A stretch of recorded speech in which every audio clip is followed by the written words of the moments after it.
Louvado seja nosso Senhor Jesus Cristo. Nós vamos fazer hoje a nossa reflexão sobre Maria Santíssima. Durante esses encontros que ainda nós teremos, trabalhando o Theotokos, Maria, Mãe de Deus. Estamos hoje trabalhando a segunda carta de Cirilo a Nestório.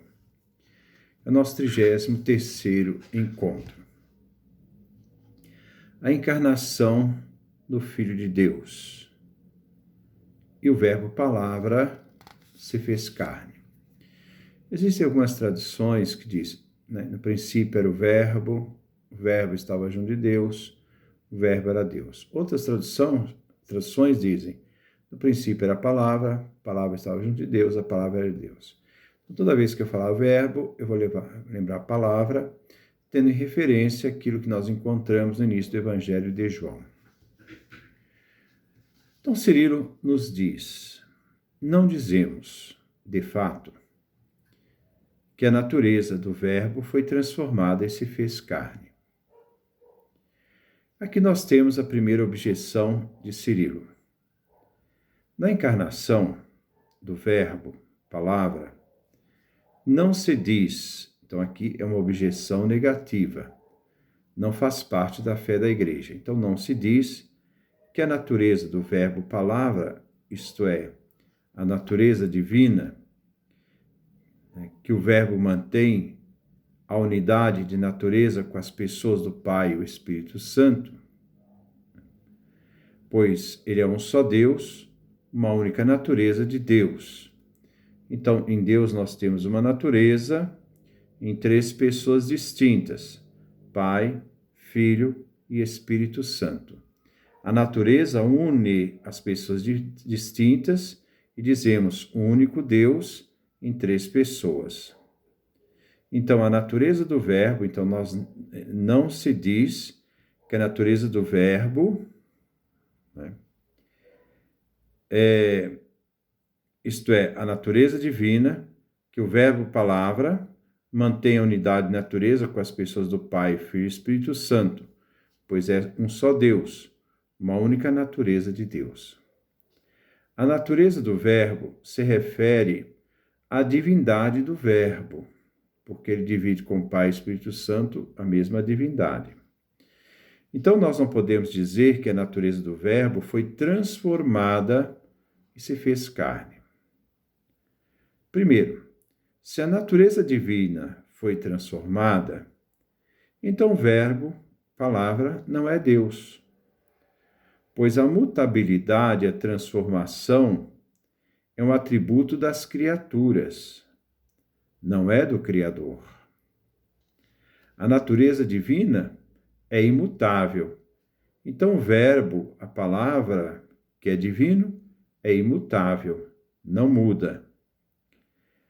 Então, a natureza do verbo na encarnação não pode ser transformada, e ela se fez carne. Na encarnação, isto é, quando o verbo se faz carne, a palavra se faz carne, não houve uma transformação do verbo, mas ele permanece o mesmo que ele é.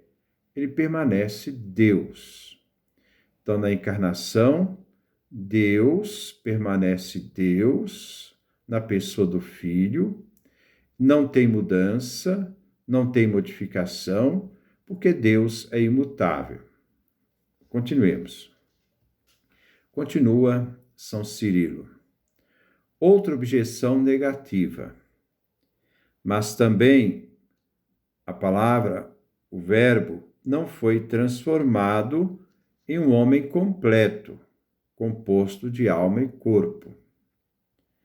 A natureza divina também,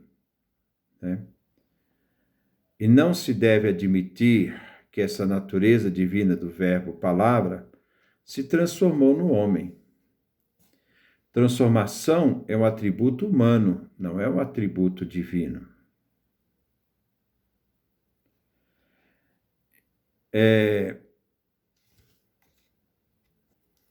E pela transformação se tornou um homem completo. Ora, composto de alma e corpo. Deus não é composto. Deus não se compôs na sua natureza divina, na pessoa do Filho, né? Se tornando, transformando no corpo, né? Porque no corpo composto, alma e corpo. Porque Deus não é composto. Né? Deus é simples. Composto é o ser humano, que é constituído aqui entre carne, elemento material, e alma, elemento divino. A vida é uma realidade divina, é um dom divino. Antes, porém, né? Então agora nós vamos ver a argumentação de Cirilo.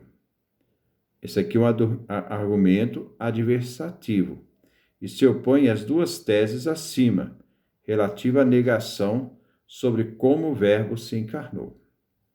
Então, antes, porém, que o Verbo uniu, segundo a hipótese, a si mesmo uma carne animada, uma carne por alma racional e veio a ser homem, de modo inefável e incompreensível, e foi chamado de Filho de Homem.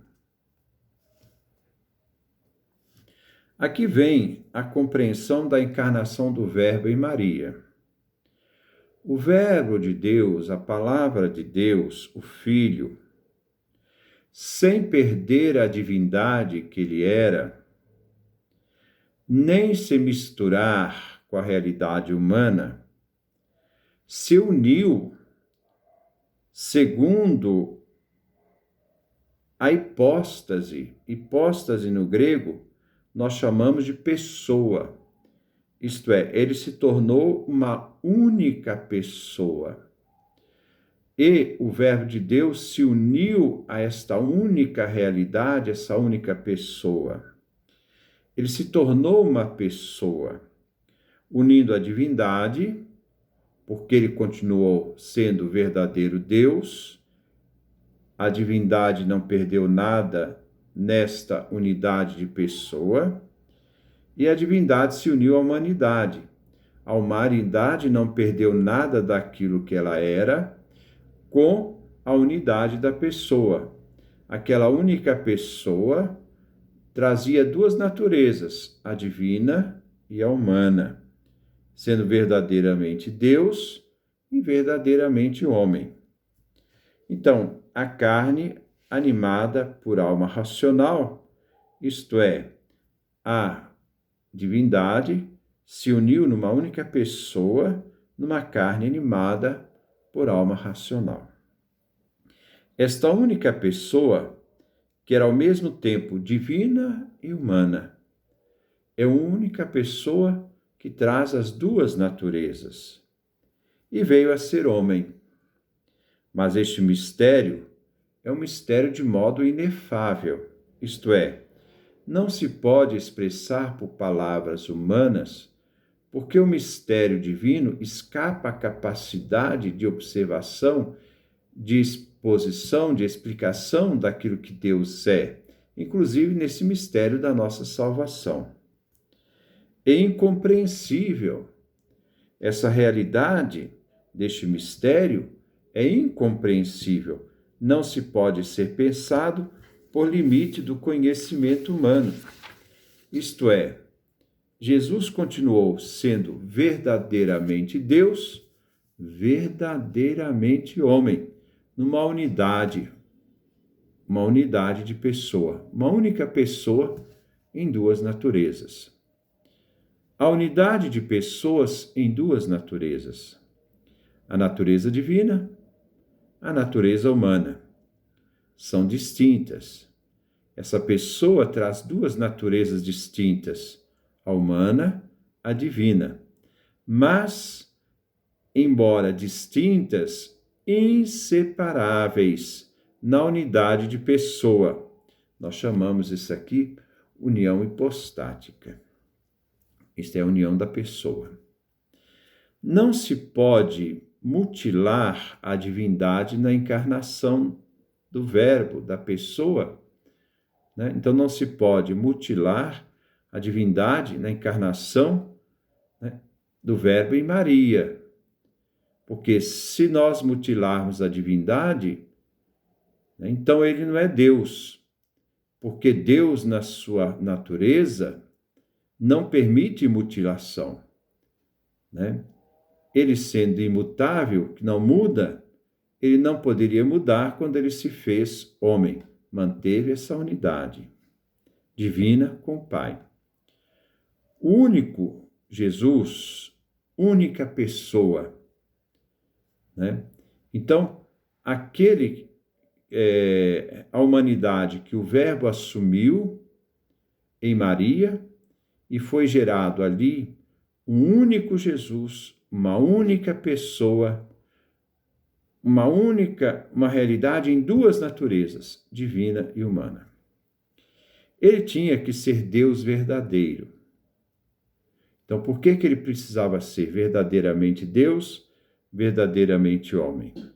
Que nasce na unidade de pessoa em Maria. Por que ele precisava? Porque só Deus pode salvar. Se Jesus não fosse Deus, ele não seria portador de salvação, né? Porque salvação é uma realidade divina, só Deus salva. Ele tinha que ser verdadeiramente homem, pois era o homem que precisava ser salvo, né? Então, o Verbo assume uma humanidade perfeita e completa em Maria e conduz esta humanidade à perfeita obediência até a morte e morte de cruz. Aqui tem uma tese dos padres da Igreja. O que não foi assumido, não foi redimido. Ora, se o Verbo de Deus não assumiu um homem completo, corpo, alma e espírito, essa expressão, essa antropologia, essa visão de homem, nós encontramos na primeira carta de São Paulo aos Tessalonicenses, capítulo 5, 23, que ele diz que o homem completo, o homem na sua totalidade e unidade, é corpo, alma e espírito. São três realidades distintas, três dimensões, mas essas três dimensões juntas é que faz a concepção daquilo que é o ser humano. Já os judeus usavam outra expressão. O ser humano é um ser vivente, pensante. E a tradição grega de Paulo, corpo, alma e espírito. Então, o homem, né? Então, se o Verbo não assumiu o homem completo, o homem não foi redimido. Porque se faltaram desses elementos, corpo, alma e espírito, nós não temos mais um ser humano. O ser humano tem que ter essas três realidades. Então, ele assume essa realidade verdadeiramente humana, o Verbo. Ele foi chamado Filho do Homem. Agora, diante dessa expressão de Cirilo, ele foi chamado Filho do Homem, aqui vem umas objeções. Vamos ver. Não só, segundo a vontade ou beneplácito, nem tampouco como assumindo somente a pessoa, e que são diversas as naturezas, que se unem numa verdadeira unidade, mas um só, o Cristo e Filho, que resulta de ambas as naturezas. O Verbo encarnado, então, foi chamado Filho de Homem. Não somente segundo a vontade, não se trata só pela vontade, o ato de vontade, mas ele assim o quis. E nem por beneplácito, por consentimento, nem por ter assumido somente a pessoa, que são diversas as naturezas, diversas as naturezas. Uma é divina, outra é humana, que se unem numa verdadeira unidade, numa verdadeira pessoa. Essa realidade pessoal une de forma inseparável o divino e o humano, é essa realidade que nasce em Maria. Esses elementos são importantes, mas aqui vem a centralidade. Mas na encarnação do Verbo, da palavra, que se encarnou em Maria, temos um só Cristo, um só Filho. Na encarnação em Maria não existe dois filhos, o Filho do Pai e o Filho de Maria. Não. Mas na encarnação existe um único Filho do Pai e Maria, o único Cristo, nascido de Maria. Não porque as diferenças das naturezas, isto é, outra objeção negativa, não porque as diferenças das naturezas tivessem sido concebidas pela união, não isso. O que podemos explicar sobre essa afirmação de São Cirilo? As duas naturezas, a natureza divina, a natureza humana, elas não vêm canceladas pela união da pessoa. Não se anula a divindade, não se anula a humanidade. O Filho de Maria é o único Filho, o único Cristo, uma única pessoa em duas naturezas, divina e humana, que não são canceladas na unidade do Filho único de Cristo. A humanidade não perde nada na encarnação, a divindade não perde nada na encarnação. Mantém a integridade da divindade e humanidade na única pessoa do Cristo.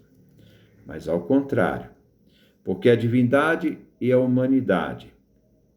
Então agora vem a proposição principal. Mas ao contrário, diz São Cirilo, porque a divindade e a humanidade, mediante seu inefável e arcano encontro na unidade, formavam para nós um Senhor, um Cristo, um Filho. Aquele que foi gerado em Maria, é a explicação, e foi formado para nós como um só Senhor, um só Cristo e um só Filho. Assim, a divindade do Verbo e a humanidade, por meio de sua indivisível, e também mistério, porque a palavra arcano quer dizer mistério, na unidade, ele era um só, uma única pessoa em duas naturezas. Com efeito, diz São Cirilo, não nasceu antes da Santa Virgem um homem qualquer, sobre o qual depois desceria o Verbo. Maria não concebeu um ser humano, um homem qualquer, e nem nasceu dela um homem qualquer. E que depois dessa concepção deste homem, então, primeiro concebe o homem, então depois da concepção deste homem, de ter concebido, depois de Maria ter concebido, este homem, depois que Maria concebeu este homem, o Verbo desceu nela, assumindo o homem que Maria concebeu. E ele, então, o Verbo, assumiria o homem, na concepção. Não é isso, não. Não é uma realidade, o Verbo não assumiu uma realidade que Maria concebeu, um ser humano, e que no momento da concepção o Verbo veio e assumiu esse homem. Não, isso está errado. Não é a nossa compreensão de Jesus Cristo. Não quer dizer que no momento do nascimento o Verbo de Deus desceria sobre o homem. Não. Mas, diz Cirilo, se diz que este Verbo, unido desde o útero materno. Então, o Verbo se uniu àquele que foi gerado em Maria, desde o útero materno. Assumiu o nascimento carnal, apropriando-se o nascimento de sua própria carne. Então, aqui está a compreensão, Quem é este que Maria concebeu e nasceu dela? O Verbo palavra se uniu desde o útero materno. O Verbo assumiu a humanidade desde o momento da concepção. Naquele momento da concepção, o Verbo de Deus já se unia a esta humanidade numa única realidade, pessoa. O Verbo assumiu o nascimento carnal, se apropriando do nascimento de sua própria carne. Isto é, o Verbo se uniu à humanidade desde a concepção. Então, aqueles que pensam que primeiro Maria gerou o homem, que no momento, então, de conceber o menino, no momento, então, do menino nascer, então o Verbo vai e assume aquela humanidade? Não. Desde o momento daquela concepção, o Verbo assumiu esta humanidade, e naquela realidade que estava sendo gerada em Maria, era Deus e homem numa única pessoa. Havia uma unidade de pessoa que estava sendo gerado em Maria, em duas naturezas. Por isso, não duvidaram chamar a Santa Virgem de Deíspara, isto é, Mãe de Deus, portadora de Deus, porque ela estava concebendo naquela única pessoa, naquele momento da concepção, Deus verdadeiro e um ser humano verdadeiro. Duas naturezas unidas numa pessoa. E ela deu à luz essa pessoa, que é Deus e homem. Aquela que gerou Deus, que se uniu à nossa humanidade, numa única pessoa desde a concepção. Maria concebeu o único Filho, o único Senhor, o único Cristo. Na divindade do Verbo, que se uniu à humanidade, Deus e homem numa única pessoa. Porque ela, ao conceber, a divindade se une a esta humanidade. E esta única pessoa que estava em gestação em Maria já era o único Cristo, o único Filho, o único Senhor. Não no sentido, diz São Cirilo, de que a natureza do Verbo ou sua divindade tinham tido origem na Santa Virgem. Não, preste atenção. Isso aqui já é também mais um argumento negativo. Não se deve compreender assim. Repito, não no sentido de que a natureza do Verbo ou sua divindade tinham tido origem na Santa Virgem. Aqui Cirilo de Alexandria quer nos afirmar: a natureza do Verbo divina não tem sua origem da Virgem. Não. Maria não gerou Deus, Maria gerou a pessoa, onde a realidade divina e humana se uniu em Maria na concepção. Pois Deus, na pessoa do Verbo, sua natureza divina, teria sua origem na Virgem. Não, isso não é verdade. Mas no sentido de que, como nós vamos entender Maria, Mãe de Deus? Por ter recebido dela o santo corpo dotado de alma racional, ao qual também estava unido, segundo a hipóstase, a pessoa, que se diz nascido segundo a carne. Então, a realidade de que há o momento da concepção, aquele momento da concepção nós já temos a união das naturezas distintas, humana e divina, que essa natureza se uniu perfeitamente formando uma pessoa única, e Maria gerou essa pessoa e deu à luz essa pessoa, e quando Jesus nasce, ela é divina e humana, trazendo essas duas naturezas sem mistura, sem confusão. O Verbo recebeu de Maria o santo corpo dotado de alma racional, e que na concepção o Verbo se uniu segundo uma só pessoa, um só Filho, um só Senhor, um só Cristo. E assim se diz que o Verbo nasceu segundo a carne em Maria, porque nasceu um único, uma unidade hipostática, inseparável, o único Cristo Jesus, verdadeiramente divino, verdadeiramente humano, uma única pessoa, Jesus Cristo, nosso Senhor. Com esta reflexão, nós estamos, então, terminando essa parte. Vamos depois trazer ainda, já no concílio de Éfeso, né, a posição de Cirilo, escrevendo na outra terceira carta a Nestório, onde ele vai falar 13 teses para a compreensão do Cristo nascido de Maria, Filho de Deus, Filho do homem, o único Cristo, uma única pessoa. Por isso, a Igreja quer salvar a divindade e a humanidade no único Cristo. Talvez nós não saibamos como esse mistério acontece, porque isso é um mistério, é uma questão arcana, é uma realidade que ultrapassa a nossa compreensão, nossa capacidade de pensamento. Mas, se quer salvar daquele único Cristo, ele precisava ser verdadeiramente Deus, verdadeiramente humano. Que a humanidade não se perde na divindade, que a divindade não se perde na humanidade. Mas esse único Cristo é aquele que morreu por nós, é aquele que nos deu vida nova, é aquele que nos redimiu. Que Deus nos dê a sua graça, a sua bênção, a sua face resplandeça sobre nós.